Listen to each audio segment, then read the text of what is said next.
अस्सलामुअलैकुम। गुजरावाला पहलवानों के शहर से पहलवान साहब मेरे जैसे इसरार साहब आए हैं और साहब इनके कारी साहब हैं, कारी अबू बकर साहब को। और शहनशाह मॉडल ऑटोमेटिक 64X वाला इन्होंने मुझसे खरीदा है। और ये जो कैमरामैन भाई उस टाइम मूवी बना रहे हैं वो हमारे लोकल भाई हैं डेरा गुजरा से। मेरा जो तैयब साहब है वो गया है खाना खाने। तो इसरार भाई तुसी ना थोड़ा जिहा दसो ਤੁਹਾਨੂੰ ਕੋਈ ਸਮਝ ਆਈ ਇਹ ਚੀਜ਼ਾਂ ਦੀ ਕੀ ਹੈ ਬਲਾ ਹੈ। ये इंशाल्लाह सारी समझ आ गई सानू किस तरह ने इस्तेमाल करना है, किस तरह यूज करना है, की तरीका कार है हाँ। उसे सारा देख लिया ते इंशाल्लाह एक बेहतरीन चीज है। ਤੇ ਕਾਲੇ ਸਾਹਿਬ ਤੁਸੀਂ ਕੁਝ ਆਪਣੇ ਖਿਆਲਾਂ ਦਾ ਇਜ਼ਹਾਰ ਫਰਮਾਓ।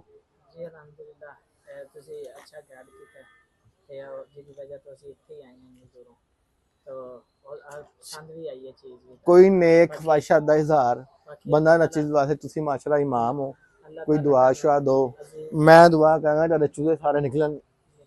आमीन।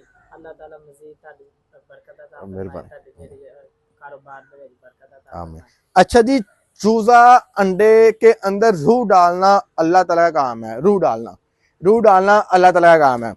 तो जितने आपके फर्टाइल अंडे होंगे ना, अल्लाह के घर में उम्मीद बड़ी है वो सारे हैश होंगे। एक दो शायद ना हो लेकिन अल्लाह के घर में उम्मीद बहुत है सारे हैश होंगे। जैसे आपको बताया मशीन बंद नहीं होने देनी, पानी को मेंटेन करना। दुआ में याद रखिएगा। जज़ाकल्लाह खैर।